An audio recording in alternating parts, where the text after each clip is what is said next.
I'm Derica Peters. I'm a planner with the North Central Texas Council of Governments. We are happy to have you all out here today to learn about the iSWM program. We have Michael Wilkins with Urban Ecoplan with us, Amanda Popken with Amanda Popken Development, and Ben Pilot with Halff Associates. Good afternoon, everyone. My name is Mike Wilkins. I'm the guy that's been sitting over here furiously drinking water. Over the past 30 minutes, the mountain cedar is doing a number on my voice, so hopefully it'll maintain for the next 2 hours. As Derica mentioned, my company is called Urban Ecoplan. We're kind of a baby here in Dallas-Fort Worth. I started the company almost a year ago. We focus 100% on low-impact development, consultation, green infrastructure, and natural systems, particularly on how we integrate it better into our desired developments, be it urban, rural, or any other context. And also focusing on education. How do we start communicating the value of natural systems and green infrastructure in a better way to start shifting our development in the direction for healthier ecosystems. So our traditional approaches to design and development clearly have been impacting our creek and riverine systems. Water quality in the region has deteriorated, and we're spending astronomical amounts of capital addressing erosion of stream banks, associated infrastructure damages, safety risks, and increasing capacity of channels and connected systems to reduce flooding impacts. Now, as we continue to experience unprecedented growth in the region, and we'll go over some of those projections here shortly, got lots of numbers and stats to share. Not a lot of technical details, but definitely stats.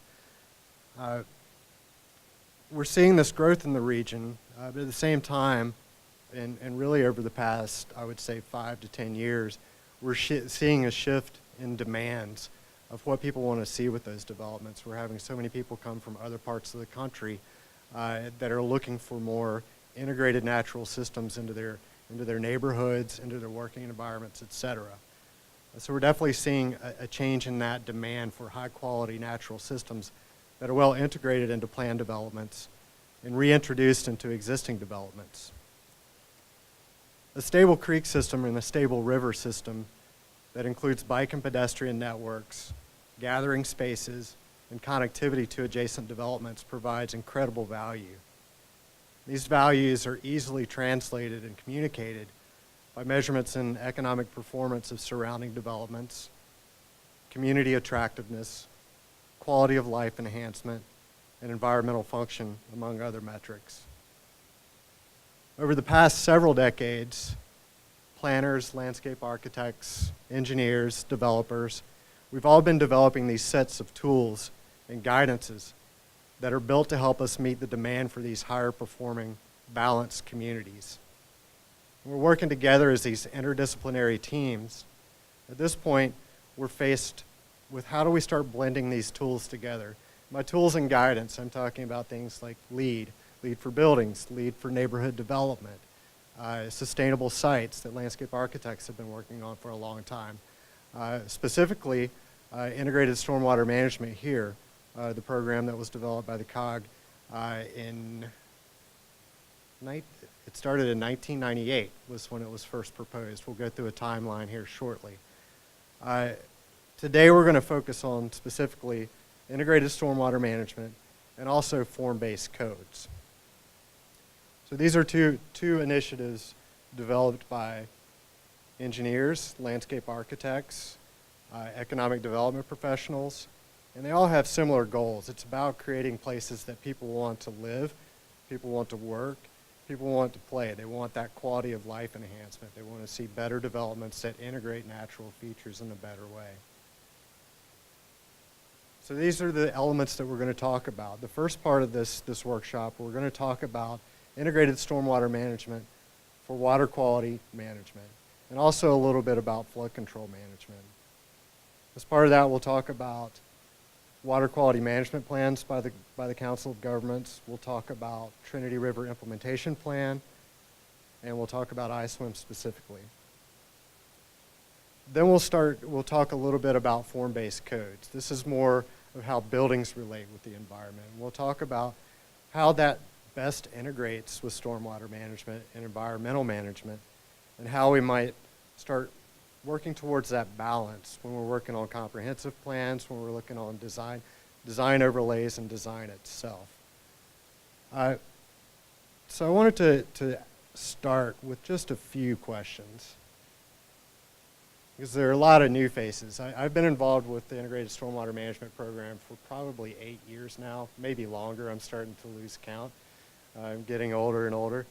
But there are a lot of new faces here, a lot of familiar faces as well, and that's exciting. What's even better is there are a lot of you here, and there are a lot of disciplines here. As I look through the rosters, we have planners, we have engineers, we have developers, so that's great. It's going to be an effort from all of us to move forward with improving water quality in the region and improving the quality of development. So just show of hands, how many in the room are planners by profession? Okay, looks like about 6 or 8. Engineers? Okay. Economic development professionals? About developers? Okay, now raise your hand if you're brave. I really want to get feedback. I'd like to get feedback from an engineer, from a landscape architect, from a developer. And the question is, in one sentence, how would you describe water quality in North Texas? The volunteer? You can push the face with the voice coming out of it, or I can bring the mic to you.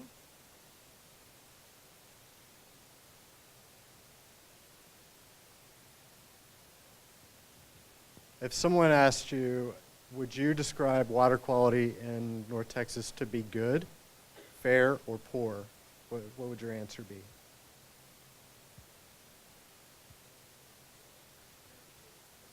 Fair to poor? And any specific reason for that?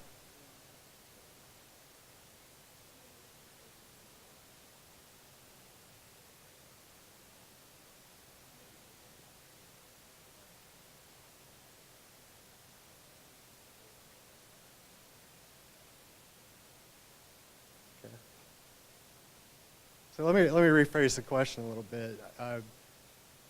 How many of you, raise your hands, would consider the Trinity River a recreational amenity?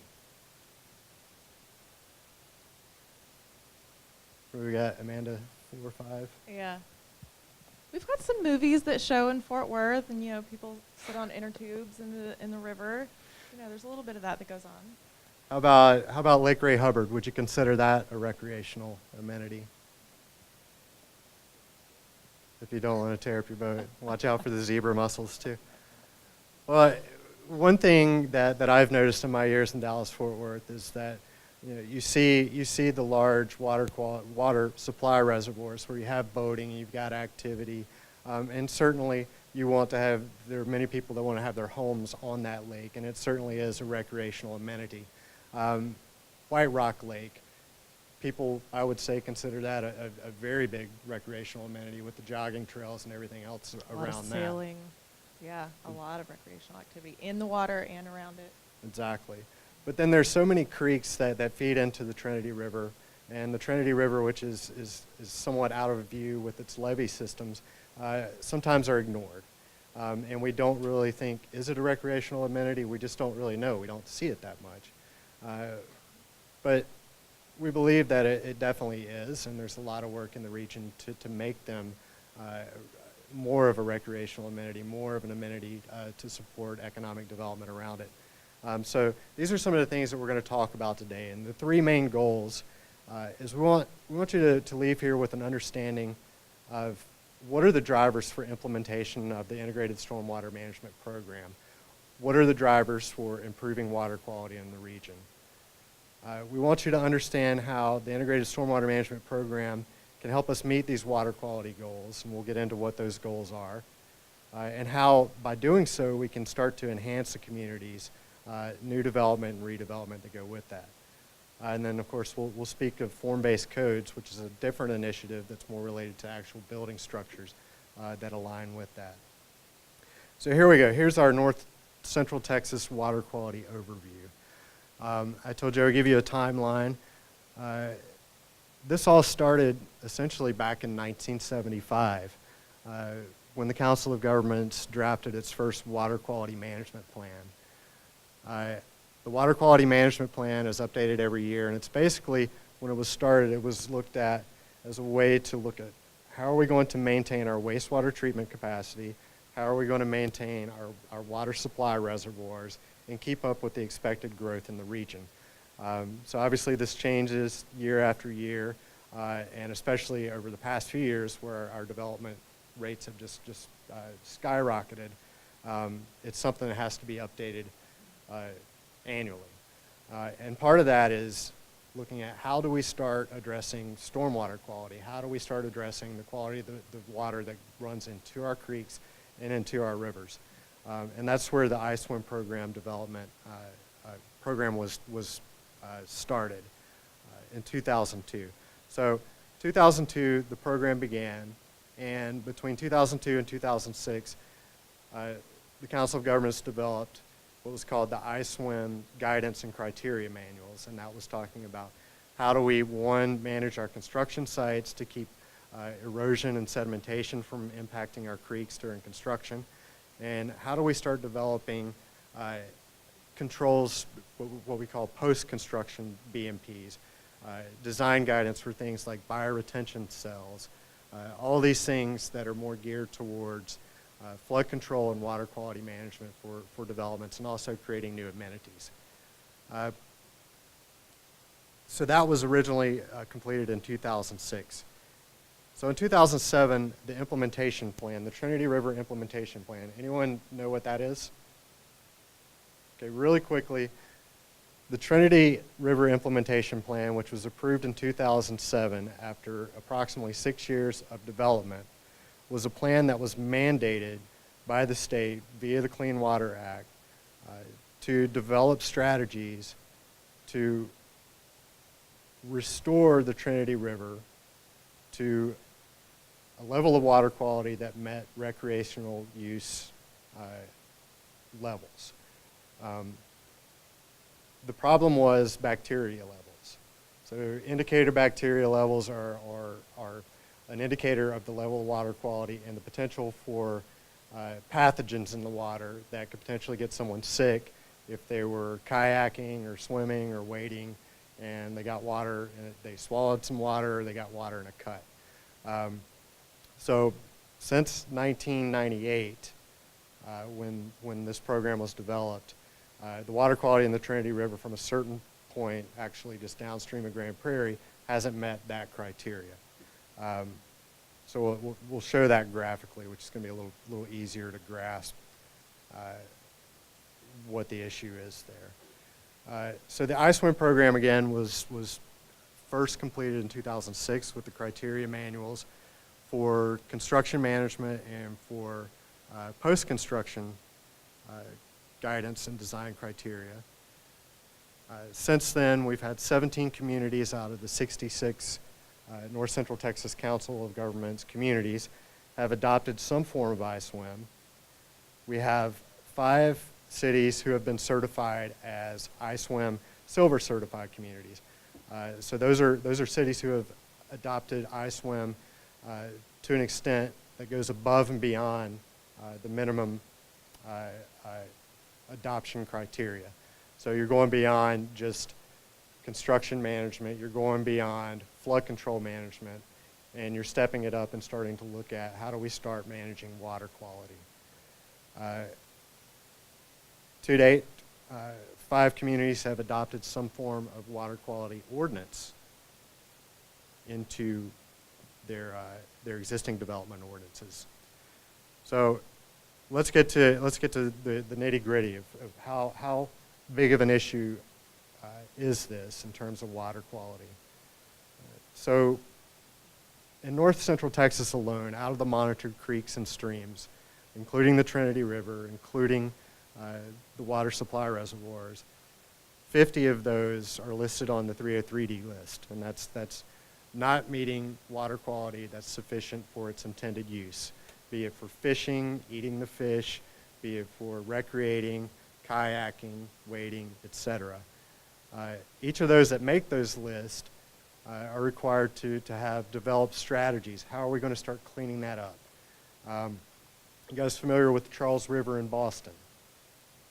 So the Charles River in Boston, this is a situation where they had untreated sewage, lots of it, that would discharge directly into the river when it rained because they had a combined sewer system.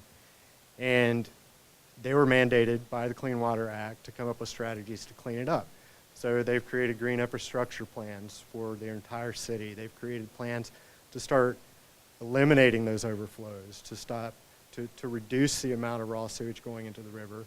And just last year, after probably 25 years of effort in implementing these plans, they've met recreational use attainment levels for the most part, and they were actually named the cleanest urban river in the United States. And it's a centerpiece of that city. That's a similar situation that we're looking at here in North Texas. Although we don't have combined sewers, we have the same impacts, the impacts from bacteria and associated pathogens that make it unsafe for recreational use. That's incredible that there's hope for us, right? That's a great story. Mm-hmm. Even though it took 25 years, it's possible to get to that point. And that's where we're moving. Those are only the water bodies that are listed on what we call the 303D list that mandates some kind of strategic plan to start cleaning those water bodies. If you go beyond that, there's another list. There's another list of water bodies that are of concern, that are getting close to that point, that be it bacteria levels, be it nutrient levels, they're reaching a point where they're exceeding that allowable level for its intended use, most being recreational use and some being for fishing and fish consumption. That's a lot of the water in north central Texas, and that number tends to grow every 4 years when this list gets updated. The next update is 2018. Here's a listing of that timeline. It's not listing all the streams, but the first 303D list was introduced in 1996, and that was when the Upper Trinity, Lower West Fork of the Trinity was added to the list. That's when the implementation plan was mandated, and it took until 2007 for that to be approved. Between 1996 and 2018, we've added all these additional creeks. Our most recent entry is Rowlett Creek, and that was added for bacteria. So let's look at that graphically. What does that look like? So water quality in terms of just 303D listed water bodies in North Texas are shown here, and the various colors represent the different contaminants of concern. At the top of the list, kind of the magenta color is bacteria. Bacteria, again, is an indicator of potential presence of pathogens. The pathogens are the things that would make you sick if you ingested the water, if you got it into a cut, etc. The greens are representative of depressed dissolved oxygen. That's an indicator that it's unhealthy for fish, and you start having impacts on aquatic life in those water bodies. PCBs and dioxins, that again is related to fish. It's typically related to past industrial activities and sediment within that river system. Total dissolved solids and sulfate, that's going to be related to things like erosion from your stream banks, erosion coming from your construction sites, and just general erosion and sediment loading of the stream systems. So there's a fair amount of impact that we're looking at, and there's new impact that's added every year and every 4 years when we update that implementation plan and the water quality plan. So related to the water quality plan, I wanted to point out that the COG has produced a really informative map journal that's available. This link will be available in the PowerPoint that's downloadable. But it's a very easy way to see where is your development at, what watershed is it in, what is its potential impact, and what should you start considering when you're planning a new development or designing a new development. And it's got a lot of informative details there that's quick to access. There are also many watershed protection plans that are being produced. This lists them all here. I believe there are 7 of them that are either underway or near completion. These are related to improving water quality that flows into our water supply reservoirs. So that's a significant effort as well. So the Trinity River Implementation Plan total is a plan for 21 total maximum daily loads for bacteria within the greater Trinity region. It was approved in 2013 and updated in 2017. This is the plan that's developing strategies to begin addressing water quality in all of these outlined tributaries and the Trinity River included within the Dallas-Fort Worth Metroplex. So you can see Fort Worth is not included in that outline. It's a little tough if you see the magenta outline on the far left. It ends essentially on the east side of Fort Worth. The reason being is once you get to that point, once you get upstream, the water quality in the Trinity River meets the standard for recreational contact.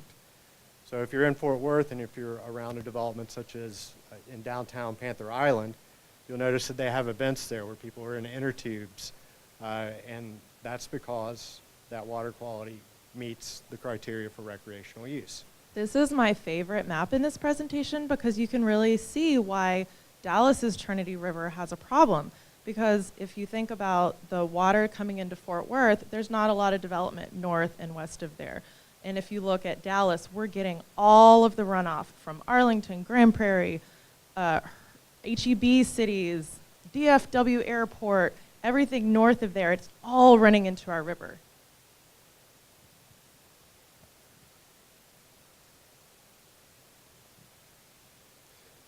Out of all those drivers, out of the implementation plan for the Trinity River, out of the water quality master plan for the entire region, in 1998, it was recommended we need to develop a plan to start addressing stormwater quality in the region. The other part of the water quality management plan is we need to address discharges from wastewater treatment plants.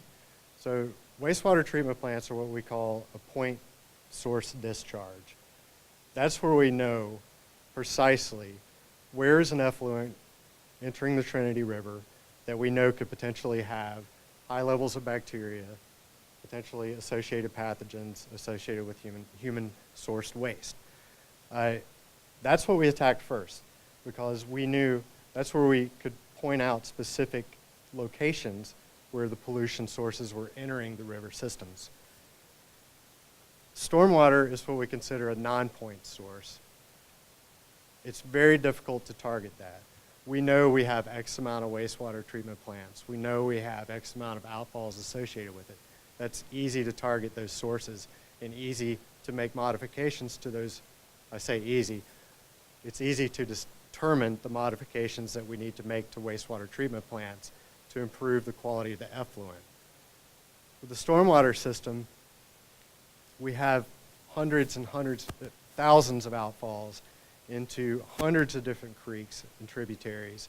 It can't be sourced to single outfalls, and it's much more difficult to manage and start to address water quality associated with stormwater runoff. So that's where the Integrated Stormwater Management Program was born. So the iSWM program is a regional cooperative program. It was developed to assist all the local governments in the region in managing the development related flooding and water quality impacts, which are specifically mandated by MS4 permit construction and post-construction requirements. iSWM was developed through participation of over 65 local governments in the NCTCOG region.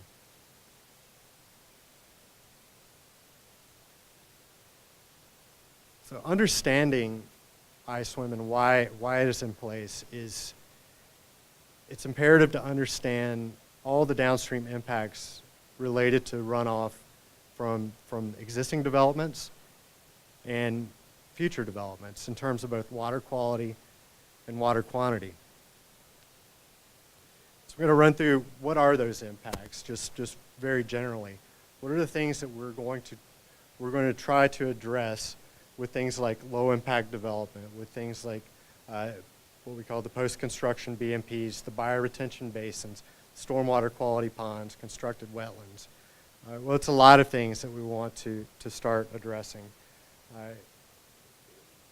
3 of the specific pollutants associated with stormwater runoff are nutrients, metals, VOCs. Nitrogen and phosphorus. Anyone have an idea where nitrogen and phosphorus might be coming from? How does nitrogen and phosphorus get into stormwater runoff?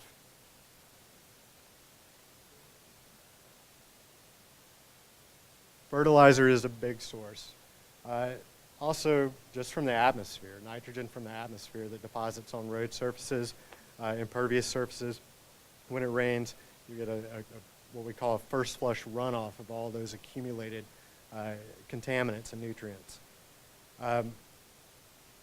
The problem with nutrients, and you can see here, this is actually a storm drain, not during a rainfall event, but this is mostly just runoff from things like irrigation, car washes, etc. But you can see the algae growing down in the bottom of that culvert.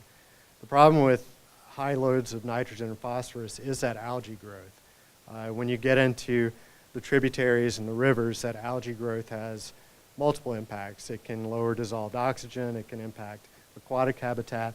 If it's going into a water supply reservoir, it could have significant impacts in terms of how that water is being treated. Some of the disinfectants that are used in treating drinking water have potential to react with certain types of toxic algae. It can create dioxins, etc. That hasn't been much of an issue here in North Texas, but that is one potential problem in terms of water supply related to nitrogen and phosphorus. BMPs that address nitrogen and phosphorus are those things like bioretention basins, rain gardens, stormwater quality ponds. Each have varying levels of effectiveness, and those are detailed in the iSWM manual and recommendations given on how you can start meeting certain percentages of reduction of these pollutants. Flood management. Flood management was a very big focus of iSWM development over the first few years. When I asked earlier what your thoughts on water quality are in North Texas, there weren't a lot of hands that went up. It's generally not been something that's been thought about, but when it floods, that's when we really started thinking about stormwater management. Take Houston, for instance. Stormwater management has become a huge topic in Houston and still is today. But when we're not looking at flood control, we tend to forget about the water quality impacts and the water quality aspects. But flood management is also important when we start talking about water quality. We're talking about increased impervious cover. We're talking about an increased volume of runoff. Our traditional design approach has been your design, when completed, your peak runoff from your development must match the peak runoff from your development before it was developed. So post-development peak runoff must match pre-development peak runoff. That's purely for a flood control measure. But when you look at how it works in actuality, it actually extends the period of that peak flow flowing into the creeks and essentially extending the amount of peak flow into the creeks and through the creeks, which is from a technical standpoint, which is what we're seeing cause the majority of the erosion in our creeks and our streams, because of that excessive volume and because of that extended length of volume at high velocities. That erosion from the banks, because a lot of the pollutants that we're trying to address absorb to those sediment, it has a direct impact on water quality as well. Speaking of erosion and sediment control, the picture shown here is actually a spring-fed pond just downstream of a very small roadway construction project with essentially inadequate erosion control in place. And just over the period of 1 month, the entire pond had been silted in and clearly has an impact on that habitat, clearly has an impact on the waterways. That's fascinating to me because I've heard people say, Texas just has muddy waters. You're used to seeing brown rivers everywhere. So it's really interesting that this is spring-fed and that before we didn't have this problem. We didn't see that in this particular spot. And to be honest, naturally, the creeks and the rivers such as the Trinity, they're going to be muddy when it rains, even a gentle rain. That's just the nature of the soils. But what we're talking about is these lengthened periods of time, these higher volumes of runoff, which are causing excessive amounts of erosion. That's the erosion that has the majority of the impact in terms of water quality, if not impact on infrastructure itself. Trash and floatables management. This is a real struggle for the region, and most likely is going to be the next priority after addressing bacteria, for many reasons. One, it's unsightly. Two, it's something that the public is going to see. People are going to call in and complain about it, so you may see more initiatives to address removal of this debris and utilization of things like storm scepters, end-of-pipe treatment systems, etc. So it's a big image perception issue, but it's also a flood control issue. All this trash and debris that accumulates in our pipe systems and our curb inlets takes away the capacities of those closed systems, and you begin to see nuisance flooding in areas where you're going to have higher volumes of waste material. But it also starts impacting the streams and rivers downstream as well. So one of the largest expenditures related to stormwater management in North Texas is stream bank protection. And what we're seeing now is a move more towards natural stream bank protection, which is related to this goal to reintegrate recreational amenities adjacent to stream sides versus designing and building large gabion walls, which in reality may stabilize an area like you see here up on the top where a sidewalk has fallen in.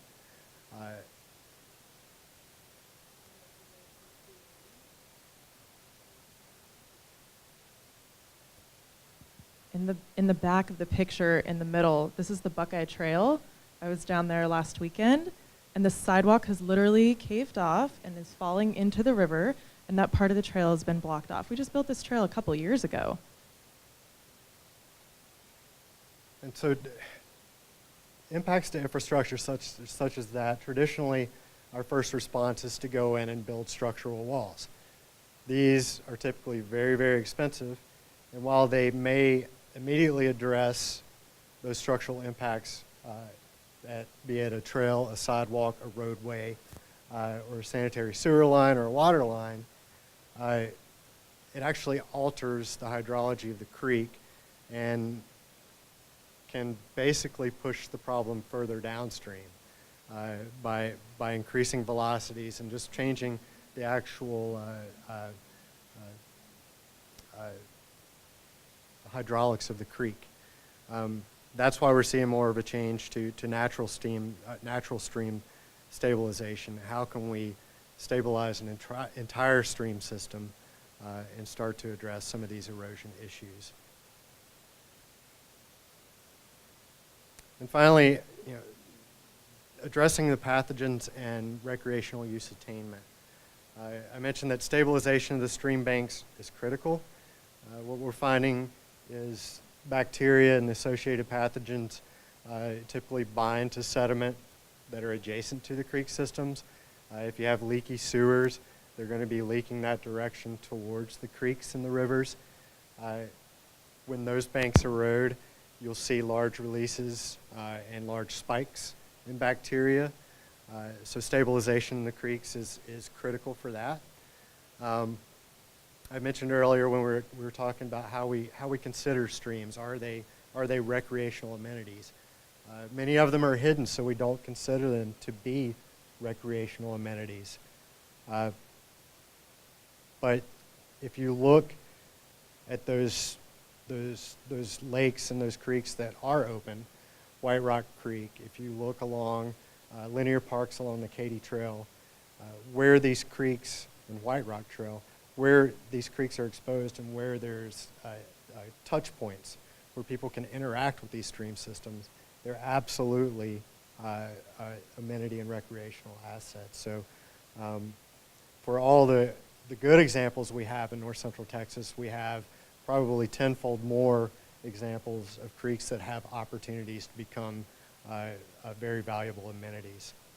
So prioritizing addressing the pathogens and the bacteria through the use of BMPs that are described in the Integrated Stormwater Management Program, and through other programs that are addressing bacteria associated with pathogens is imperative. One item that is always kind of a catching point when we're talking about best management practices, when we're talking about things like stream restoration, when we're talking about bioretention cells, rain gardens, is how do we maintain it? The answer is, well, if you're going to plan to do these things, you have to plan to maintain. You have to plan and program maintenance for these types of best management practices. And to do that, you need to communicate the value of these practices. To communicate the value of these practices and how they are going to help us address water quality in the receiving streams, how it's going to help us return and restore the Trinity River to recreational use attainment, how it protects our water supply. Those are the convincing ways that we can start building the maintenance programs that are going to support that. And what we're going to move to now is how do we build that financial case? And how do we start communicating the value of green infrastructure and taking care of our water quality?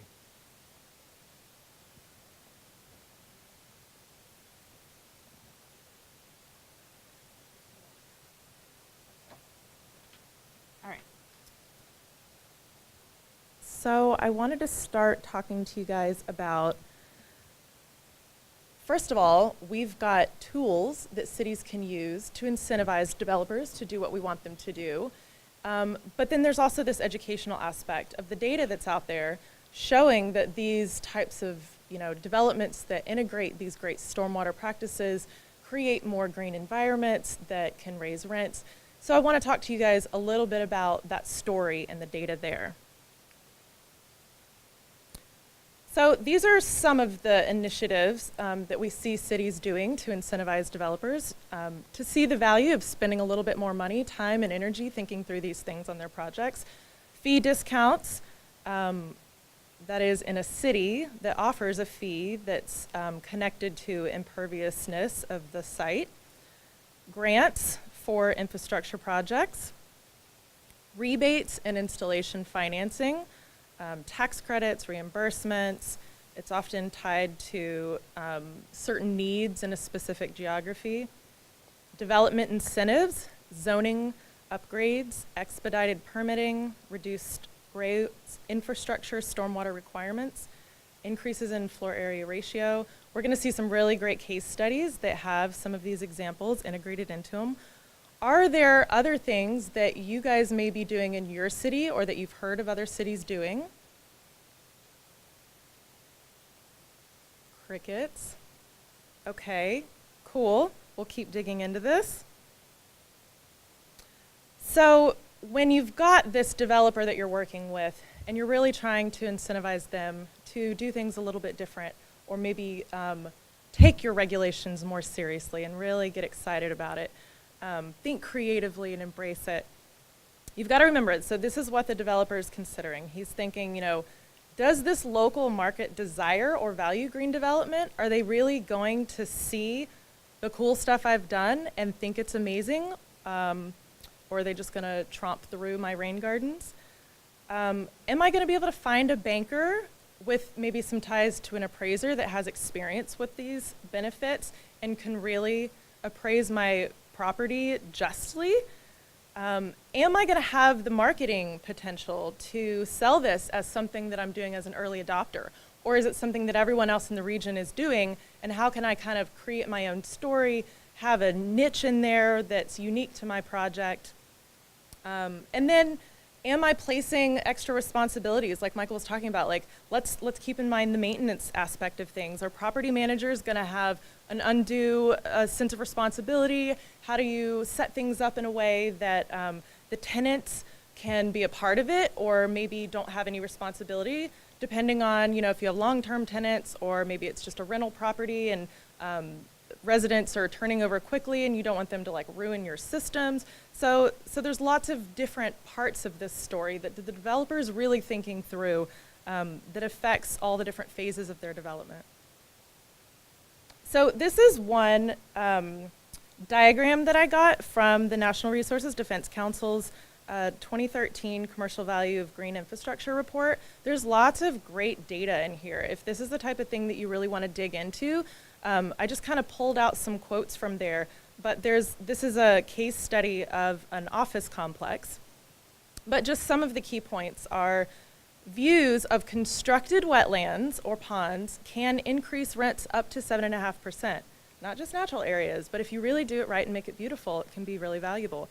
Properties are easier to rent, higher occupancy rates, shorter periods between leases. All of those are very attractive to developers, of course. Units with views of trees or forest cover increases rents. Just being able to look out your window and see beauty. We know that's really valuable in hospitals where they've started linking those kinds of views to the patients and their recovery time and things like that. Landscaping and shade. Well-designed landscaping can increase rents up to 7%, and increased shade, where there's nice places for maybe someone to eat their lunch outside, or have a conference call outside, or bring their team outside and have, you know, an outdoor meeting on a beautiful day.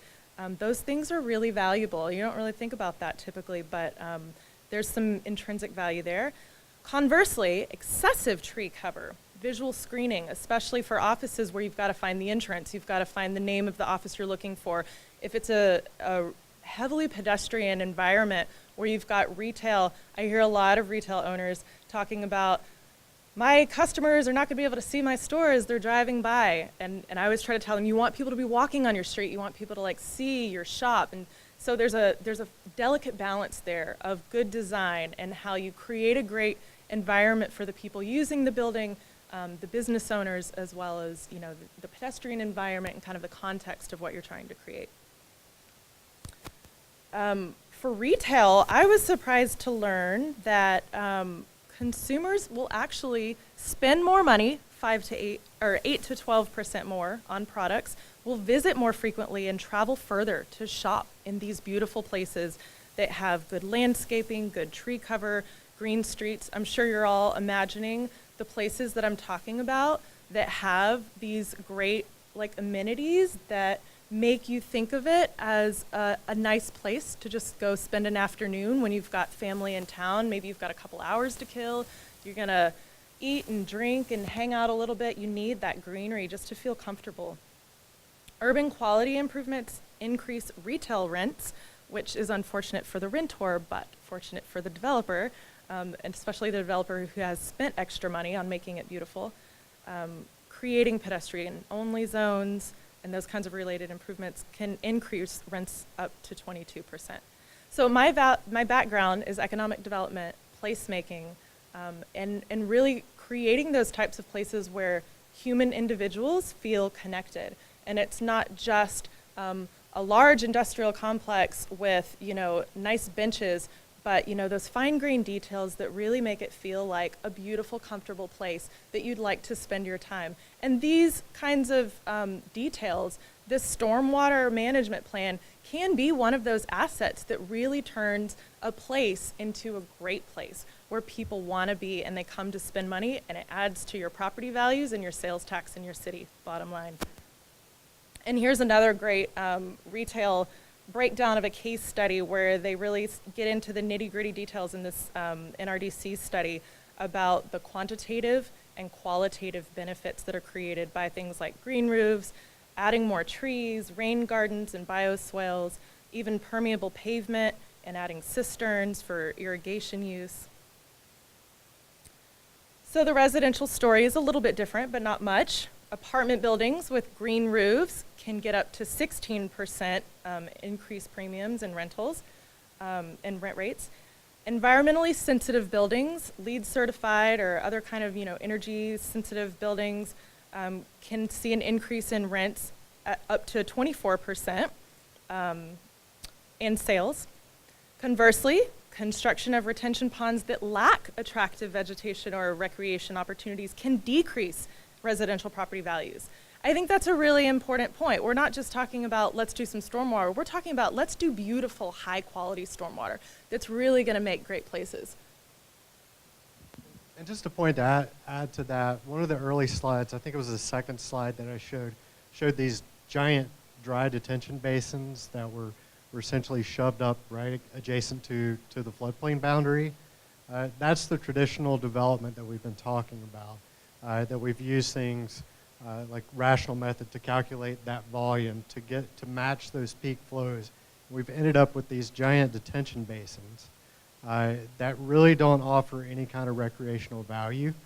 The way low impact development was conceived was it was looking at a way, how do we start moving away from these site-specific stormwater management systems like these dry detention ponds that offer really no value other than reducing that peak flow to match pre-development peak flow.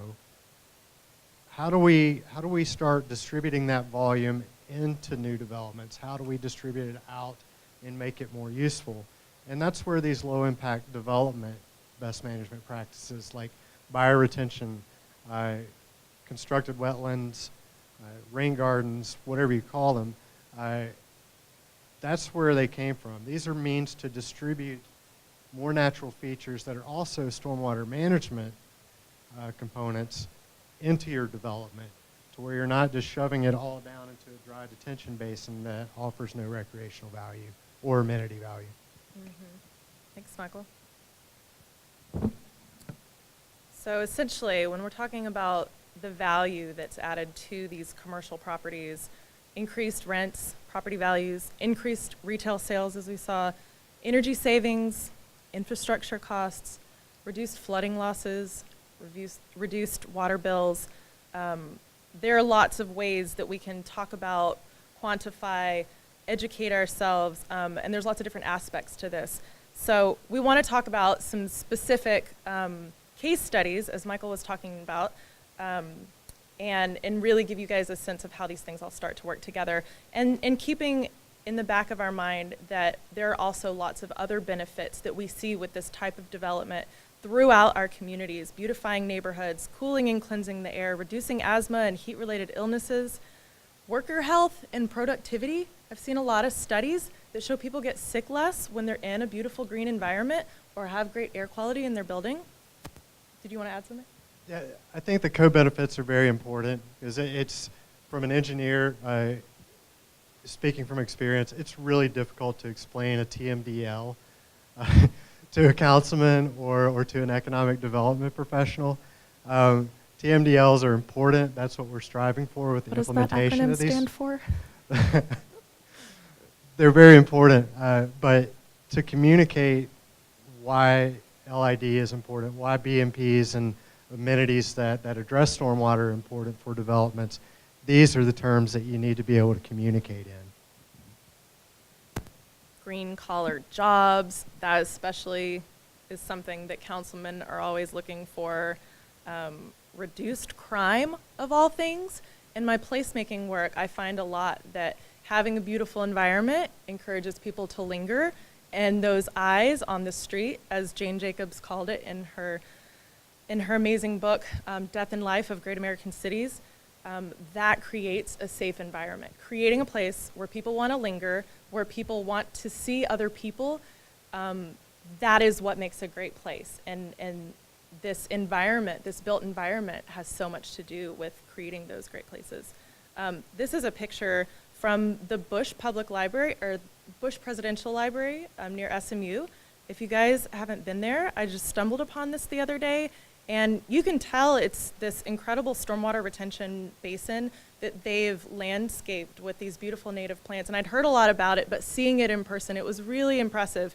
And just seeing kind of the edge of development around it, it's really an oasis in the city, and it's quite amazing. And to just think about the value of the properties surrounding that, if you had, an office complex with this in the middle, say you're trying to build some offices out in the middle of nowhere, right? You're gonna have this great development. Well, shoot, we've got a creek running through, and we're not gonna be able to build as much.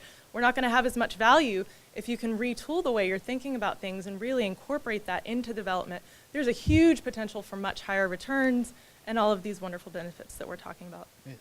We're talking specifically about water quality, but Amanda, this particular park is located, what, about 25, 50 feet away from Central Expressway? Yes, just thinking that.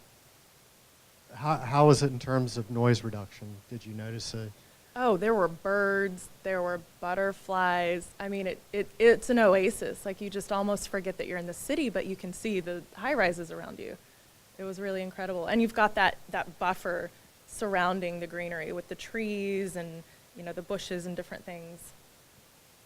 Even the simple screening from trees lining adjacent to Central Expressway and the depressed nature of this retention basin provides multiple benefits, be it air quality benefits from the thoroughfare that's adjacent to it, sound quality, noise pollution, and meeting the water quality and retention requirements as well. And for the workers all working nearby. I can't imagine the view that the folks up in this blue tower have. So we want to talk to you a little bit about form-based codes. It becomes difficult when you start integrating the restrictions of form-based codes and the restrictions of things like iSWM. Both of them are encouraging you to build better places, but there's a balance there, and there's a little dance that you have to do to really come up with good results that don't conflict each other in a way that nothing gets built. So we've got some really great case studies for you coming up. Does anyone have an opinion about form-based codes? Just to volunteer. Has anyone worked with form-based codes?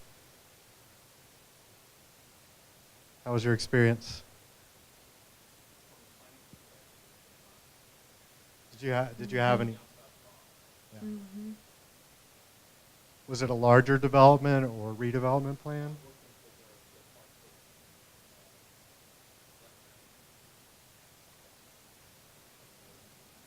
Okay, you'll be familiar with Forest Berry, most likely. We'll be talking about that soon. Depends on who's writing them and how they're written.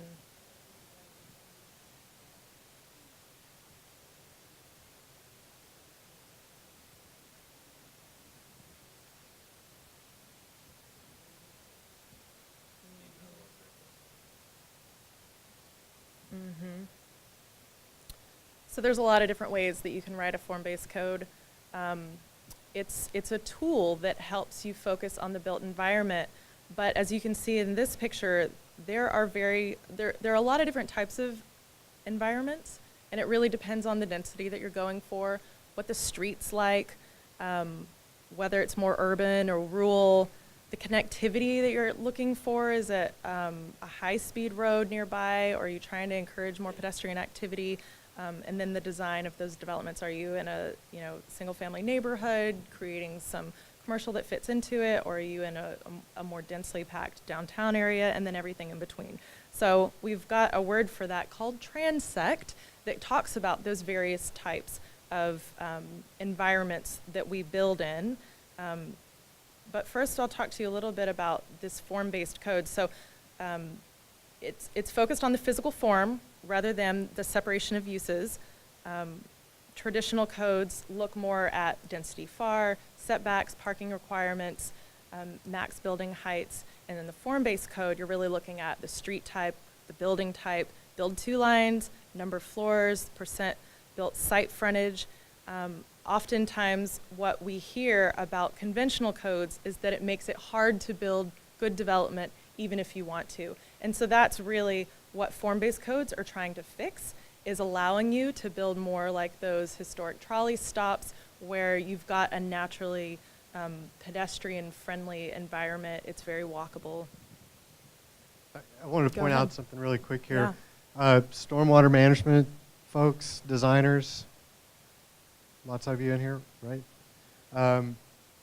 Keep in mind when we're talking about form-based codes, and we're going to talk about it later, and this is where form-based codes and stormwater management design tend to kind of run into each other and sometimes roadblock each other. And it's because they're both, by nature, they're both very prescriptive. So when you're talking about form-based codes, you're talking about how wide is the street, what type of street is it. When you're talking about form-based code, you're talking about building heights, et cetera. A lot of vertical elements to it. When you're talking about stormwater, you're talking about curb widths, curb depths. You're talking about volumes. How much volume do you have to retain? Peak flows, et cetera. It's kind of the same type of concept that you're prescribing specific volumes, specific widths, specific areas. And when you're trying to do that for 2 different things, oftentimes they'll start to conflict. And so when you're able to see this presentation, I think it'll be online for you to download. This is an example of how prescriptive the zoning can be in a form-based code. The things that it's looking, 5 to 20 foot setbacks, depending on what kind of street, whether it's on a side street or a front street, ground to floor finish level, how high floors can be, and then the buyer retention specifications, and can I help you get a feel for where those things begin to conflict. We often hear, from the economic development perspective, I've heard a lot of developers actually say, we love form-based codes because it ensures that the great development that we do will continue throughout the neighborhood, that we won't lose value because someone next door to us designed something that doesn't function as well as what we've designed. And so it really helps them feel safer about making these kinds of investments, knowing that the value of the neighborhood will hold for them. A lot of times, the value comes from maximum build-out of the site, and that's what form-based code really prescribes a lot of the times, which is where the conflict starts to be with the stormwater, because you need some of that room on site to collect water and leave room for the greenery. But also what brings value for a developer is the preservation of unique site characteristics. And I feel like that's typically not the way most developers think about things, but we're beginning to see more of that. And that's where this stormwater component starts to work into their pro forma in a way that really highlights the natural beauty of the site, works with the natural stormwater flow of things, and makes those difficult things to build around into wonderful assets. So key is really creating a flexible enough form-based code that you're able to kind of work with some of those parameters.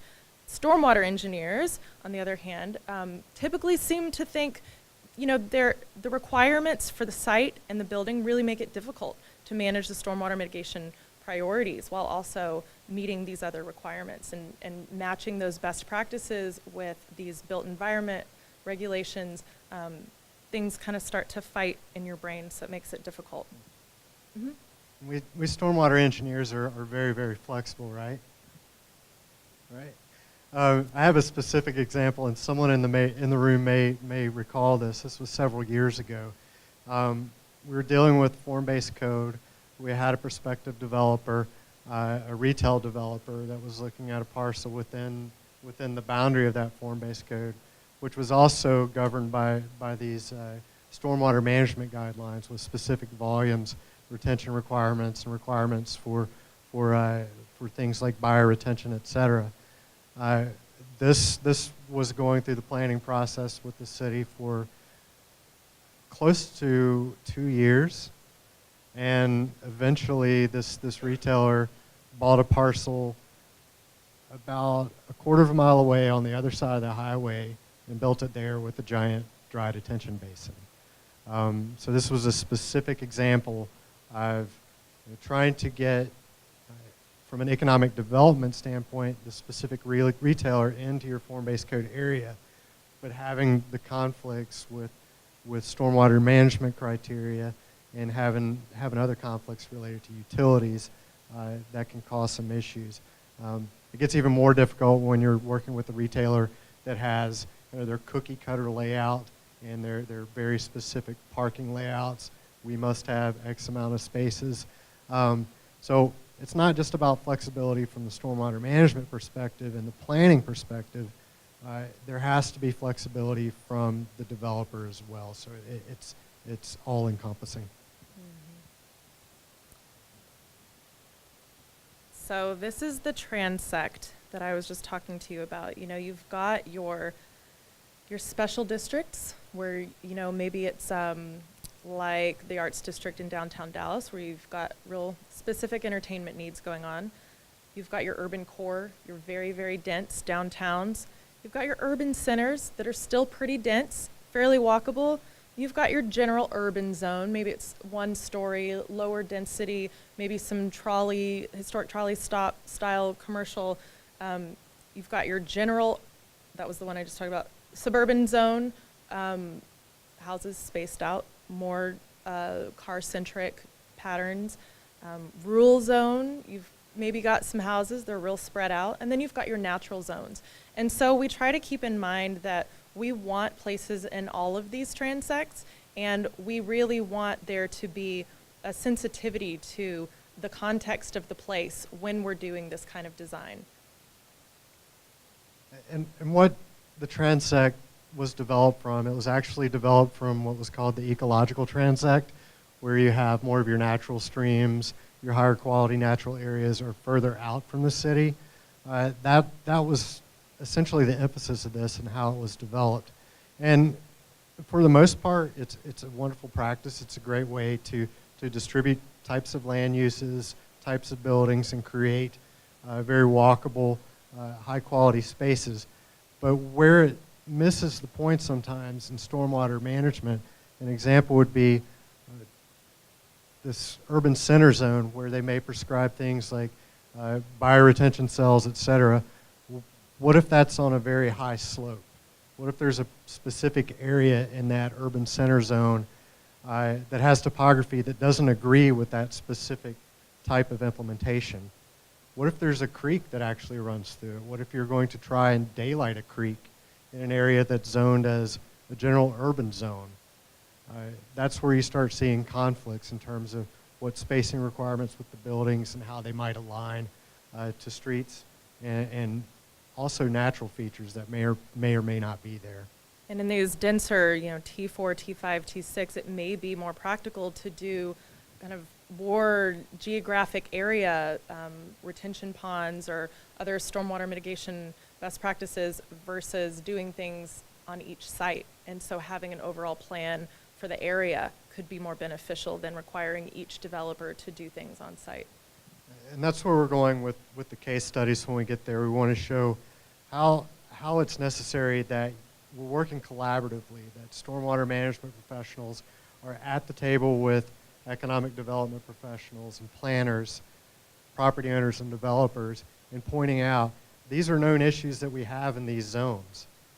If we want these types of densities, there are trade-offs that we're going to have to make. And it's best to make those trade-offs early before a form-based code is written and all of this is in code. Here's an example. This is not a local example, but this is the city of Cincinnati. They wrote a form-based code for the entire city, blanket. And they assigned all these different zones, neighborhood small footprints. And each one of these small squares are different stormwater management elements. This is a rainwater cistern. There's a rain garden, a bioswale, etc. And it points out, hey, put these in these areas related to buildings, related to sidewalks. And they did that for each of the zones developed for the entire city. Has anyone ever been to Cincinnati? It's very, very hilly. There's lots of topography. I know there's a lot of hills here in DFW, but there's much more terrain in Cincinnati. And it's very tough to prescribe these specific types of BMPs that are the same types of BMPs that are outlined in the iSWM guidance, but they depend on actual site conditions, topography, downstream conditions. One thing that we always have to consider are not just the areas within the form-based code, but what's downstream of it.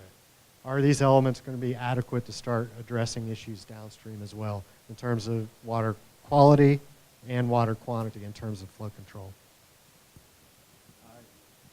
From that, I wanted to think of what are 4 key strategies that we need to keep in mind when we start to consider stormwater management when we're developing form-based codes.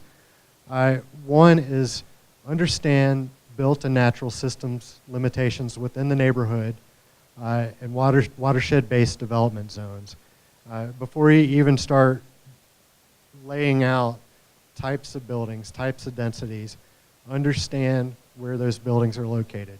It reminds me of a story that I was told when I visited San Francisco the first time. San Francisco, the streets are laid out on a grid. The reason they're laid out on a grid and they ended up having to develop the streetcar system. Those developers from Philadelphia that went out to San Francisco, and that's how they laid out their plans to build the roads. When they got out there, they noticed the hills.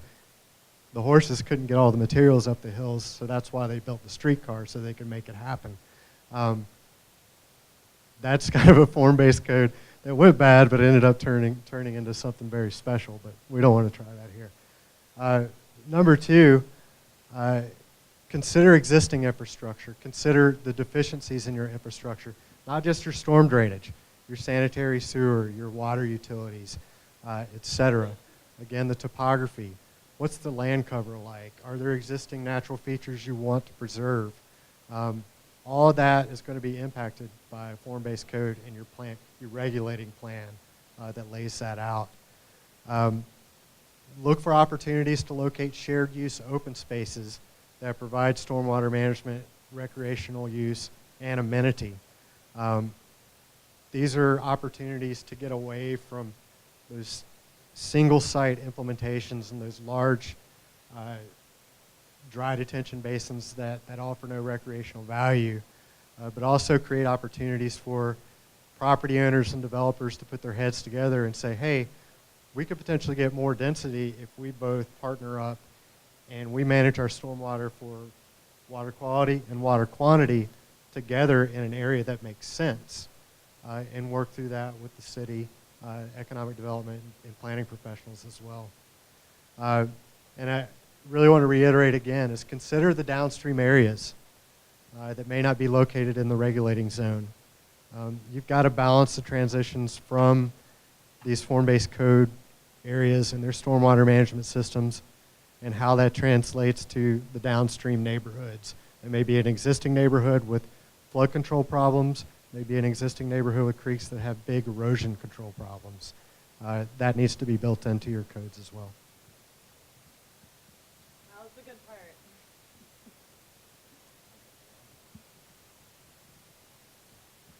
So we took a comprehensive look at Dallas-Fort Worth, and we may have missed 1 or 2.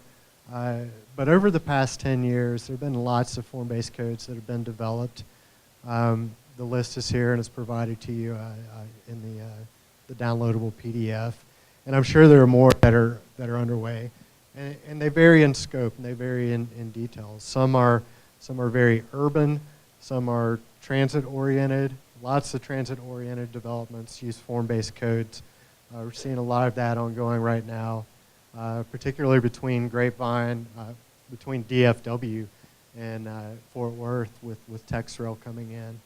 I expect to see a lot more coming along if the DART rail between Plano and DFW happens. I would also say this is your list of colleagues that you can reach out to when you're faced with a difficult situation. Maybe your city is starting to look at form-based codes. You know, Fort Worth, Garland, Roanoke, Lancaster, Rowlett, McKinney, Denton. You can drive to these places, look at them, call up city staff, and talk to them about the issues that they've run into, things that they did great that are really working well for them. So we'll, before we get into the case studies, does anyone have any questions, comments? We've had a planner that has experience with some of the codes in Fort Worth. Did you ever have any issues where you were dealing with, you know, how do we control, how do we address flood control? Where we're going to locate our stormwater management services related to those codes?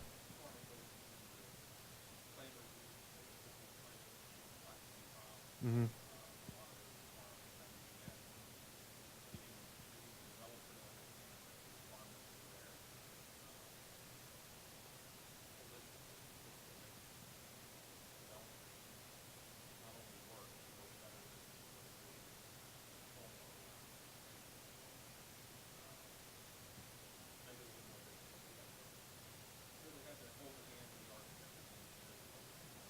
So the site planning process could be pretty tedious. And as I mentioned, how form-based codes and stormwater management ordinances and details are very similar in terms of their prescriptive nature. We've experienced the same thing in cities who have adopted iSWM, who have these BMPs and these design criteria. A lot of it has been new to designers locally. And it's been a learning process for both the cities and for the designers. How do we go through this approval process just at the site plan level, or what we call the drainage plan submittals? So I've seen similar issues arise both on the engineering side and both on the planning side.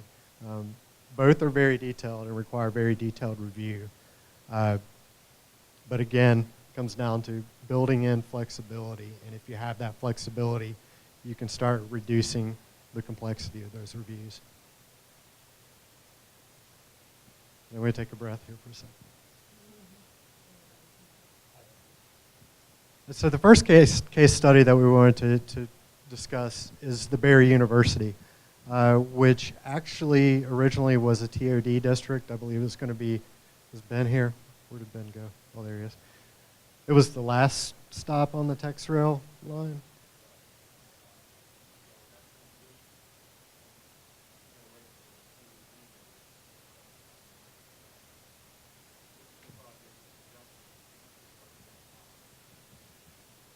Might give you the microphone. Okay. So this project was a collaborative effort between COG and Halff Associates. So I may be asking Ben some questions as we go along with this. But the neighborhood in general is very close to TCU. You can see Stadium Drive on the left. I think the stadium is probably just a few blocks away from there. West Berry Street is one of the more walkable, memorable streets, kind of a university-style street. Just off campus. It's where Fuzzy's Tacos, Cube's Jewelers, and a lot of really cool retail spots are located. It's also a terrible spot for flooding. And Ben, I'll let you kind of describe some of the flooding conditions and the studies that you guys have done. Right, and there's a couple things going on here, and just to clarify, yeah, so this was started out as a joint effort between COG and the city of Fort Worth. Is this on? Yeah, okay. And then Fort Worth ended up taking it through, and it's my understanding, I believe the development code was just adopted in the last month or so, or at least I saw a final version. Is that right? Are you familiar?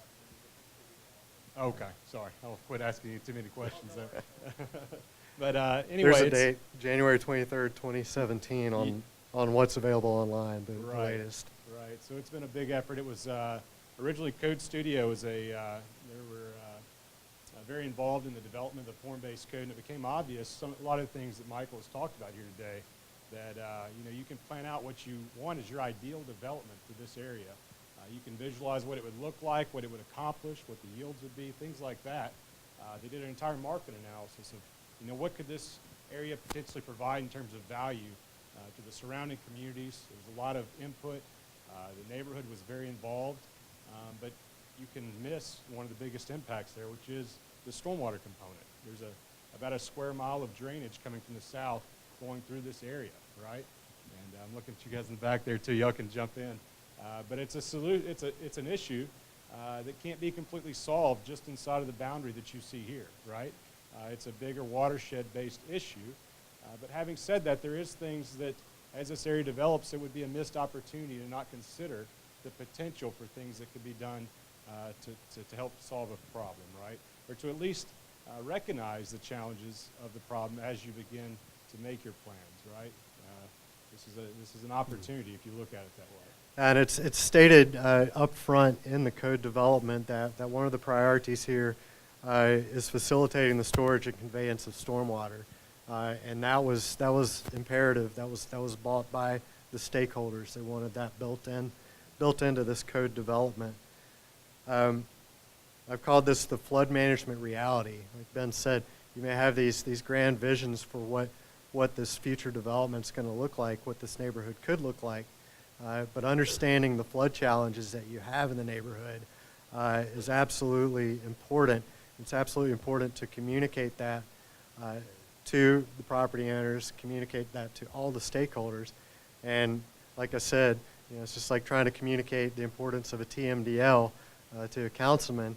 It's difficult to discuss the hydraulic capacity of a closed stormwater system to folks who are in the development community sometimes. But the study that Halff took on to determine, hey, what are the conditions of this closed system, this storm sewer system in the area? What is our flood reality? Right. So where do y'all typically see form-based codes? And you probably talked about this a little bit. You're seeing those most often, right, in a lot of the urban areas most often? Have y'all seen them in the greenfield, or is it mostly in the urban areas? I think most of the examples you have there are probably more historic. This is an older area where it does have a significantly undersized storm drainage system, right? So that's one of the things here is you're dealing with a more historic area that traditionally is going to have some stormwater challenges. Yeah, and Hey Ben, to give them a little more of a background about some of the undersize of this, we've had estimates of about 100 to 150 million to fix the downstream. So in order to continue that development in a very prestigious area, one of the things they're trying to do is find economic incentives that will help them recoup some of those costs, because there's a tremendous amount of problem. We have some areas in here flooding 5-6 feet in the street. So one of those has been, if they want to build multi-story buildings, that they're allowed to do that, providing they provide that detention that's necessary.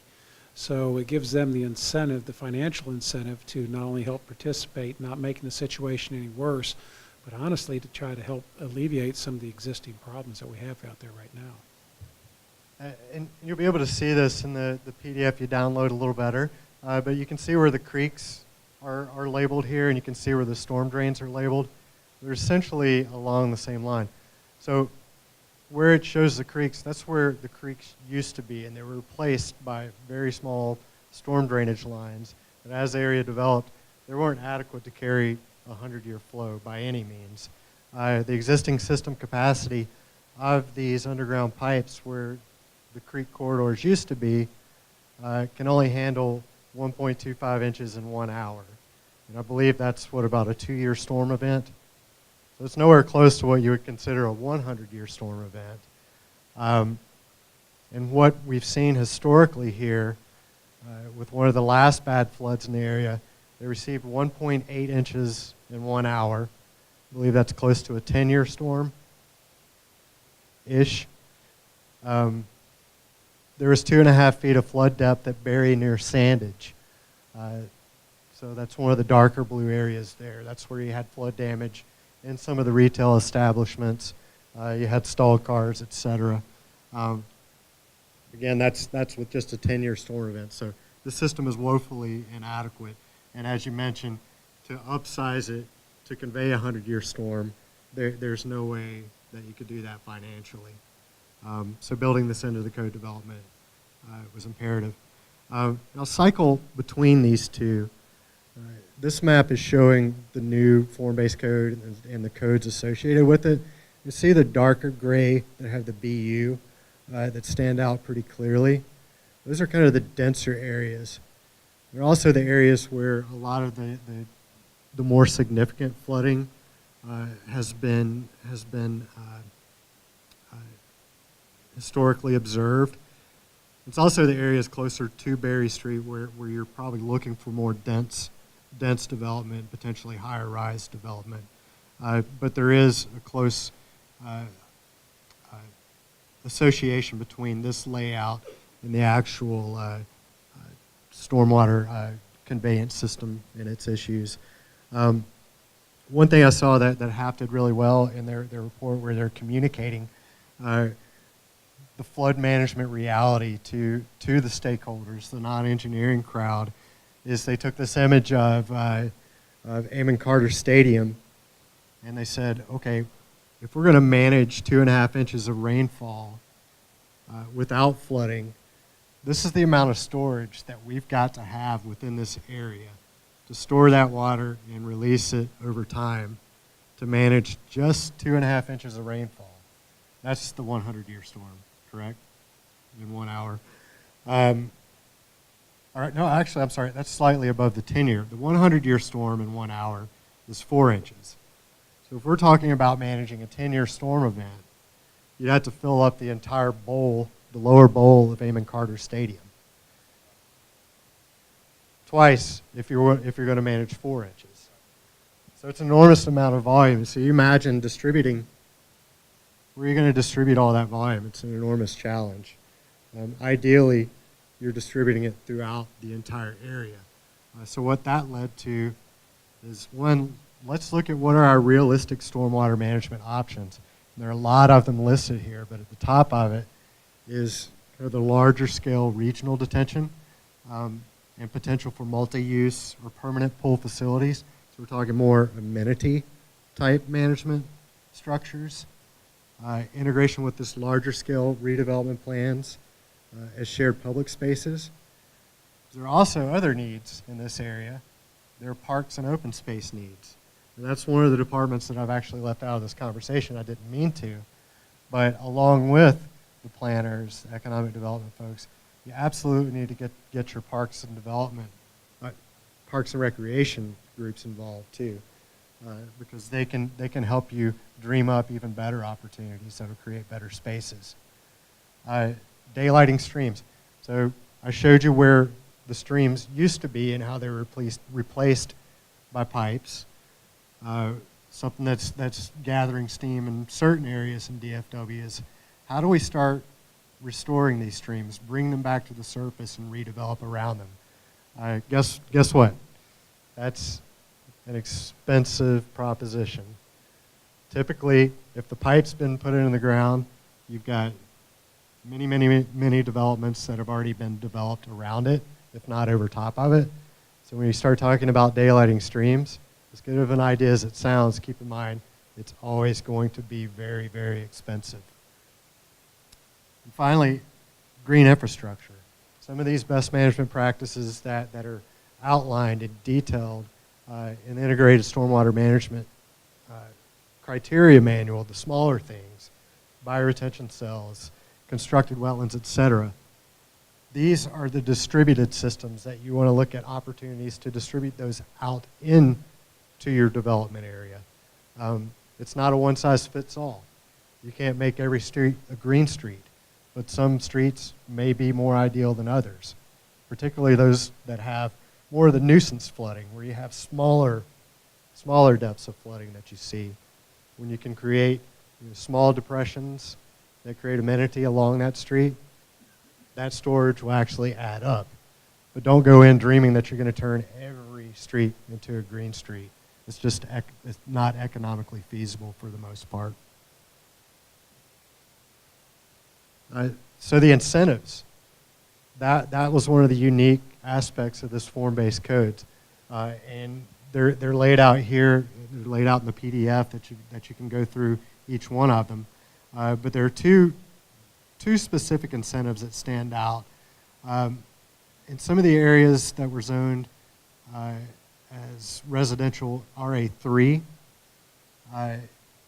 one of the incentives there was a bonus of 2 stories. 2 stories and 1 story in the RA3 zone of additional height, providing that all the existing requirements are met, and they provided retention of an additional 1 inch of rainfall. So you meet existing City of Fort Worth requirements, and then you're adding another additional volume of 1 inch to your particular development. That gets you a bonus of 2 stories.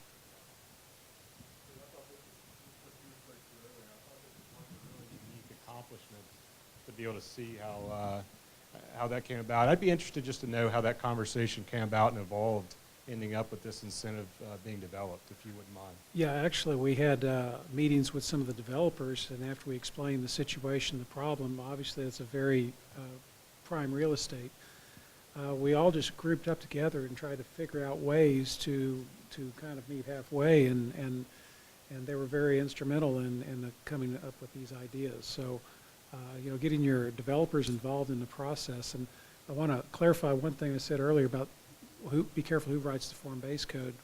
Learn from our examples on here is that when you have all the groups working together, the planners and you have the engineers and developers, you come up with very good form-based codes, and that's where your win-win situation that we're all trying to look for. One of the problems we encountered, sometimes not on this one, but on some other ones that were maybe a little less successful, is when 1 or 2 of the groups wrote them in a vacuum, and then the third group gets involved. Yeah. Specifically, we had one where the development community presented it, the planners did not involve the engineers and said, this is a great form-based code, and then all of a sudden we're looking at really crazy runoff coefficients and things like that. So just make sure you get everybody to the table, and just like we know, that's the best product you're going to get. What an excellent example of collaboration there, which I think is what we're really trying to talk about, right? This is an opportunity. It's very rare that I think if you have this conversation in a way where you lay it out very practically, and someone doesn't understand, it's a problem we all have to deal with. And when you lay it out, put it on the table, have that conversation, oftentimes there can be that win-win, right, that we're all looking for. So I appreciate you taking us through that. And one of the other, you can hang on to it, I'll stay put. One of the other incentives, a larger incentive, is in one of the areas where you have additional flooding, where you're going to get much more benefit out of having retention on those sites. There's a bonus for the BUIX, bonus of 4 stories of additional height for an additional 2 inches of retention. 4 stories is significant. Financially is very significant. And with both the BUIX and the BUCIB, street setbacks of greater than 20 feet is allowed within the designated stormwater management bonus areas, provided additional 1 inch is retained, additional setback used for landscape. It's situated for bike and pedestrians. And one other unique aspect is where these additional incentives are pursued, where they install these stormwater management structures, they also are required to install informative signage. And I think that's important. That's when you see these higher quality developments and you see these enhanced landscapes that are associated with it, it's important to communicate what they're for. And that helps build the story that starts leading you towards better stormwater management, flood control, and water quality management.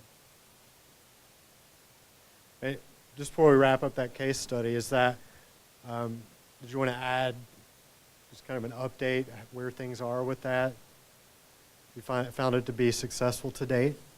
It has been, and like I said, the economic development's progressing exactly what everybody is the end goal. and that we're able to gain that additional storage in an area that's really in dire need of it. There's another pitch I want to give for an additional site you don't have up there, and if you all ever go up to 35 over by the FAA building, there's a stream mitigation project they did that is phenomenal. And one of the things we as engineers, we always hear the Corps of Engineers saying we want to straighten out these streams, and I'll give a unbiased pitch to the firm that did that. It was Peloton. Really went out of their way to work with the Corps of Engineers and find out that actually the Corps is very receptive to going back to natural streams. So they did a lot of mitigation. They put in a lot of natural streams, and I urge each and every one of you to go up there. It is like a park-like basis. And like you were talking about for the economic standpoint, it's very economically advantageous to those buildings and developers to increase the values of their property. And they're putting even hotels over there and very high dollar assets. So again, you're looking for those win-win situations to deal with a very difficult problem, because that's always been a problem in stormwater. It's a very necessary evil, but many developers feel it's not a sellable item. When they're selling a subdivision, they're going to look at the road, say, they may even look at water pressure, but the stormwater has always been one of those necessary evils that they don't feel they can market. So with the LEED and a lot of these green and lid situations, we can truly achieve that situation to where we can retain that water and add a huge added value to the development. And I'll echo your point about the Corps of Engineers. I think that's very, very important.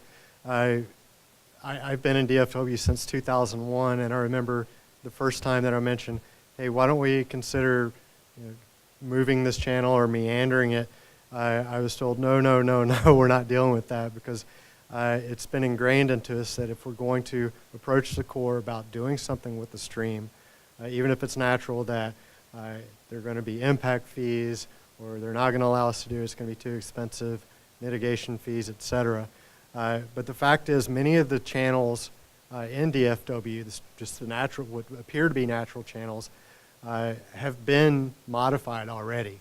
They've been modified into trapezoidal channels for flood control, and the Corps is very receptive to naturalized approaches to create amenities out of those channels. And they're happy to see you come and talk to them about it. They're innovative projects, and I think you'll see a lot of success with that.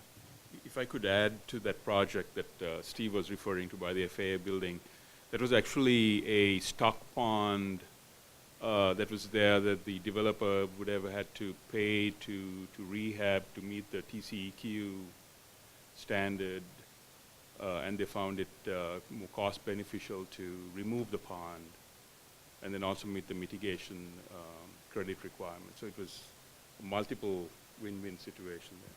And would you repeat where exactly that was again? Okay, it's off of I-35 by the FAA building. I don't know the name of the street. Yeah, I apologize, I don't either. Like I said, you can actually pull it up on any of the maps, and it shows up pretty predominant. It's just a pristine example of a way to do this. And like I said, exactly what you're saying, the Corps of Engineers are extremely receptive to this. Now, you got to get to the right individuals, but as soon as you start asking about this, they're going to get you to those people you need. So, Thank you, guys. I'll get you the intersection here just a minute. Yeah, I'd love to drive by and check it out. Thanks.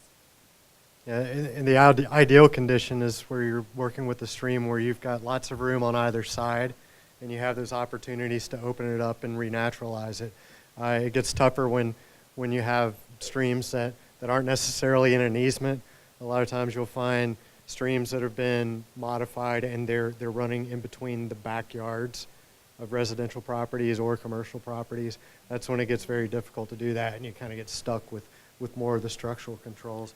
But there are plenty of opportunities out there that can revitalize neighborhoods and create quality new developments. one final pitch in this was a huge also thing that was mentioned was maintenance cost.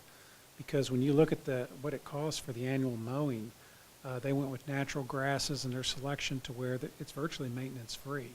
So like I said, just about every aspect you're looking for, there's no way to lose in these. There really isn't.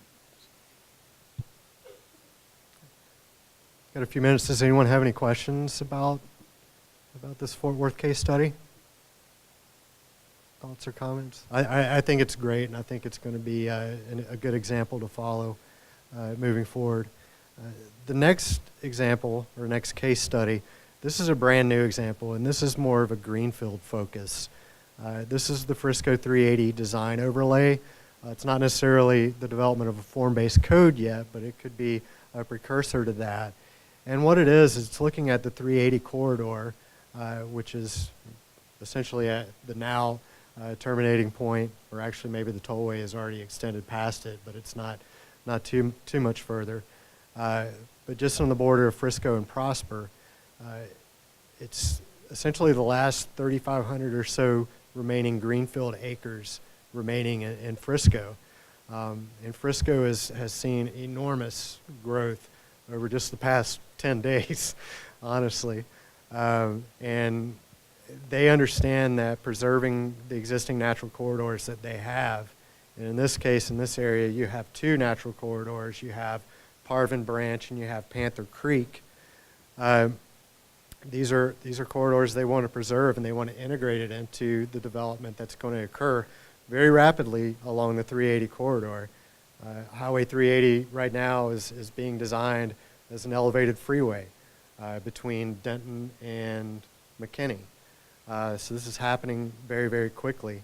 I think this is a great case study, too, of an example of a place that probably hasn't developed. It's kind of out on the edge of town, but it's also got a very difficult situation with these two creeks coming through. There's probably a lot of like wetland, lower-lying areas, and so it makes it really important to be able to develop there, to pay attention to these natural assets and build and accommodate them. Yeah, and I'll add to that. I'd mentioned very early on, I mentioned the watershed protection plans.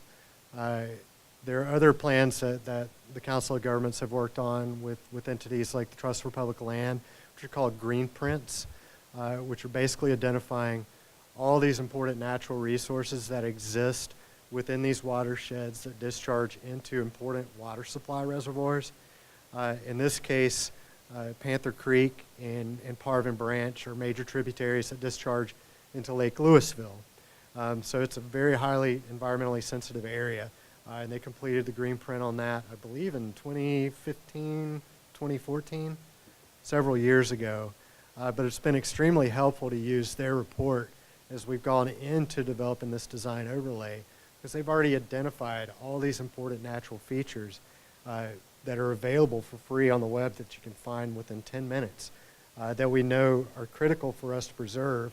We can also identify them as ideal amenities that we can integrate with whatever these developments may be.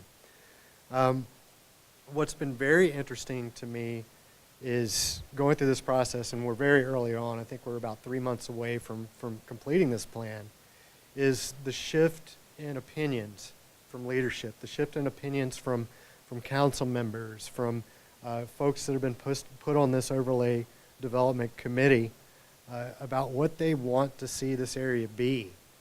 And 3 of the points that they made in the stakeholder meeting early on was, one, that architecture is important for the regional scale visibility and identity character. So it sounds like a form-based code that's going to be unique to Frisco is going to be important. They said that the built environment is important for aesthetic quality and internal connectivity. And in these discussions, the points were made, hey, we know we want linear pedestrian and bike corridors along these creek corridors. We also want those connected naturally to whatever develops around them. So we have natural connections to, be it a dense mixed-use development or maybe back to a single-family neighborhood, keeping that walkability and keeping those natural aspects included. And finally, this is one of the statements that came out of the stakeholder meeting, was natural systems are capitalized most important because there are limited natural resources remaining in Frisco, and this can be an opportunity to capitalize on the natural amenities and provide economic value for new development. I think that's a pretty clear statement, and I think it's setting it in the right direction for the development of this code. This was my favorite survey result. These orange donuts, which are largely saying yes, are to green engineering techniques. The little yellow wedge there is not sure. It's a very small percentage. But of the 15 interviewed city council members, P&Z members, and committee members, is that we need to set a goal to utilize existing and new green infrastructure to enhance economic opportunities and preserve the natural landscape. Focus on incorporating natural features into the development, whichever it may be.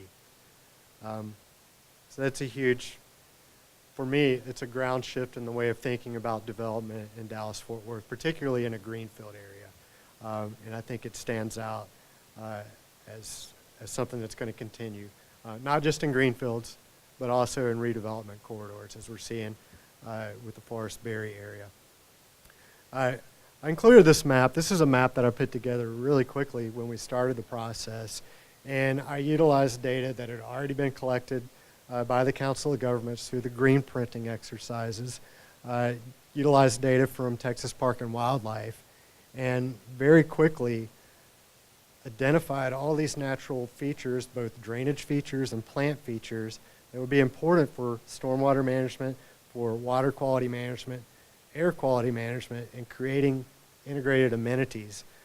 So it's not something that takes an enormous amount of research or effort. A lot of this data is out there, and you can compile it and put it into the planning and design process early. Traditionally, we've gone to FEMA's GIS download website and downloaded the FEMA 100-year floodplain boundaries, some of which is not even studied. And we've used that as, hey, that's our natural boundaries, that's where our trails are going to go, and we've left it at that. But there's much more data available out there, and that's what we're trying to capture in this by showing existing natural drainage ways, undisturbed natural drainage ways that are outside of that FEMA corridor that can absolutely be utilized for amenity, stormwater retention, and stormwater quality management. And the list of those different information items are available in the PDF, the things that we looked at and the things that you can find online pretty quickly.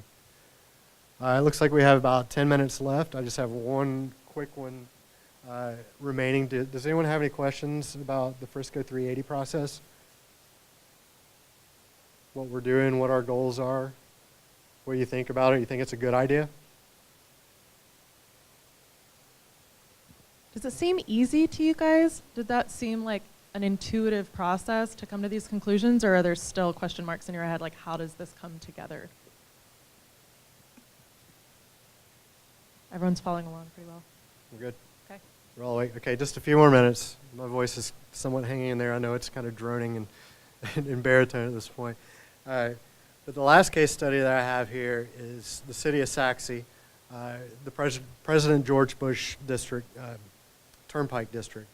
I've got an aerial of that, and if you look, it's not shown here, but if you go to the east, you're moving into Garland, and that's where you have the Firewheel development. If you go to the east, you're moving into Rowlett, and Rowlett has developed the Merritt Road George Bush Turnpike corridor. And one of the first things that Rowlett did was, with their foresight, they designed one of the first green streets in North Texas. Merritt Road is a great example. This is a corridor that was seen as mixed use, heavy commercial. Jim, you might chime in and help me out with some of the background there. But the first piece was a piece of green infrastructure / transportation infrastructure that went in. Why was it there? Well, all this area is in the Lake Ray Hubbard watershed, specifically within the Rowlett Creek watershed. Lots of issues with Rowlett Creek in terms of debris management, in terms of bacteria. It's the latest creek to be added to the 303D list because of bacteria levels. That's going into one of the major water supplies for DFW, Lake Ray Hubbard. So it's imperative that we start implementing initiatives like this, both water quality and water quantity, through LID measures, through integrated transportation, what we call iSWM, to start addressing these things. Well, right in the middle is Saxe, and you can see the baseball fields there. You can see a tributary that's running from the south to the north, eventually into an SCS pond in the top right corner. All the neighborhoods developed adjacent to that tributary already have major erosion control problems, major flooding problems that ultimately need to be addressed upstream. Well, with this large piece of greenfield property located along a major turnpike tollway with lots of development on either side, development's coming, and you can pretty much guess if it's individual property owners developing, they're all trying to get a Best Buy or a Home Depot, whatever big box you can fit adjacent to a turnpike, let's do that. Well, as part of the update to the comprehensive plan for the city of Saxe, the planning group that I worked with, Gateway Planning, the council members that were involved, the property owners, the first thing we did is we held a one-day design charrette, and the first component of that design charrette that we communicated to them was the natural systems that exist, which are the tributary that runs through the center of the property, the issues downstream, the flooding issues, the erosion control issues, the heavy sedimentation of that large SCS pond, and we communicated, hey, we need to create a plan for this area, a development plan that addresses that, but also creates the highest and best value for the property owners.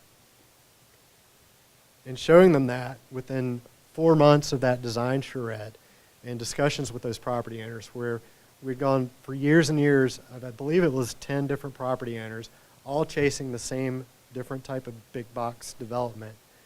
They all came to the table together, they saw that vision, and eventually one property owner bought all the other properties and pursued that vision, and they developed a form-based code within 3 months that was adopted that integrates utilizing natural features to integrate with the surrounding development, addressing flood control issues downstream and water quality issues throughout the entire basin. This was done in a 6-month time period, from updating the comprehensive plan to creating the regulating plan to adopting the form-based code. And in my opinion, it all started out with telling the story about the value of those natural systems that just so happen to be stormwater management systems. So, did you guys get out of this what you thought you would? Go right ahead. How many acres was that development? Oh my gosh. So I believe what's shown is the Turnpike commercial combined maybe 650 acres, maybe 800. It's been a while. I may be 100 or so off, but it's a significant area. Any other questions about any of the case studies that we've talked through? I've got one more bonus one. It's another Fort Worth one. And this is not necessarily a form-based code related issue, but it's similar to the university, the Barry University situation where you're trying to find a balance between the desire of the property owner, the developer, and the needs for flood control and the needs for creating open space. This is a project I worked on with the city of Fort Worth, with the Near South Side group and the property owner developer. They were interested, and there were some land swap deals and TxDOT deals going on at the same time. Just adjacent to this property is where the Lamar Tunnel is planned to go underneath I-30 and connect Near South Side to downtown. Part of that transaction, there was a land swap and between TxDOT, the city of Fort Worth, and the private property owner. And there are all sorts of different visions for what that property could be. I had seen a vision for a hotel. I'd seen a vision for a grocery store. The list was long. And what we did is we sat down with property owners. We sat down with near South Side. We sat down with City of Fort Worth staff, and we discussed again what are these flooding problems, these chronic flooding problems that are issues in the Near South Side neighborhood. That to fix them would cost millions and millions of dollars. That is not feasible how can we find a balance and find a vision for this property that satisfies goals of Fort Worth Stormwater Management, Public Works, the Planning Department, and the Near South Side group. So here we looked at how do we trade off density or add density and then create stormwater management areas that are integrated with the development. In this case, we did it with potentially two higher-rise buildings, where I think originally it was zoned for a maximum of 2-story. I could be wrong on that. But it was about creating that vision for creating, one, a new public space, an amenity that blends in with the neighborhood, creates that park they need, and gets around that potential for attempting to spend millions and millions of dollars to eliminate the flooding problem entirely. So we're quickly approaching 4 o'clock. We've got a couple minutes. We want to let you guys go on time. We've got a survey that we'll be sending you after the fact to get a feel for what are your other concerns. What questions do you have about iSWM or how it can apply in your town? What more can the COG be doing to help you with these tools? iSWM's been around for 15 years or so. Creeks continue to be in worse shape. We continue to have more development and more people coming to our region, and it's time we start having a bigger conversation about this. So we wanted to give you guys a broad overview and bring in a good swath of different folks from different industries and really start this conversation of development and creating great places in our beautiful region that has so many great water amenities here. And I'd like to add, I was a little taken aback when I started. I've been working with the iSWM program for many, many years, and we've traditionally focused on the very technical details of how do you design a bioretention basin, how do you implement this, how do you design an enhanced swell, et cetera. And our thought today was let's talk about it from a higher level, from the planning perspective, from the ultimate design perspective, and not get into those nitty-gritty details. And I saw so many new faces. I'm so used to seeing the folks that have gone through the design details so many times. I wanted to get away with that. Is that something that you guys would like to see more of? Do we need to step back and go into a more detailed description of what iSWM is? We'd be happy to stay afterwards and continue a conversation with you guys on that. There's also a survey that you can fill out as you leave, and we'll be sending you a quick email about it. So please, we welcome your feedback. I believe that Derek is going to pull up a couple things real quick, and we didn't want to overlook that part of it. We focused on the why today, really. There is a how. The COG has an enormous amount of resources that are available to show you the how, and I can tell you we've looked at criteria manuals and how-to manuals across the nation, and you've got resources comparable to anybody in the nation right here to tell you exactly how to implement these types of measures. And Derek is going to pull up a few here, I think, and show them. But that wasn't really the focus of today. But if your question is how exactly do you do that, all of that information is out there and on the website here that Derek is pulling up. So for those of you who aren't familiar with it, we have on our website a trove of various resources, the technical manual, which gets into the nitty-gritty of how to implement these BMP features. And then we do have other types of guidance. More recently released was the redevelopment guidance, now available.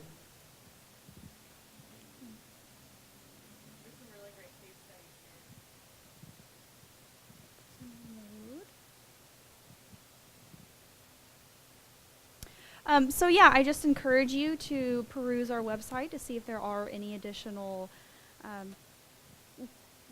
documents or guidance or manuals that would benefit you in your practice, and keep an eye out for that follow-up email that I will be sending out to all of you. Make sure you gave me your contact information via the registration, or if you didn't register, make sure you leave it with us there at the back of the room. And thank you all for coming out today.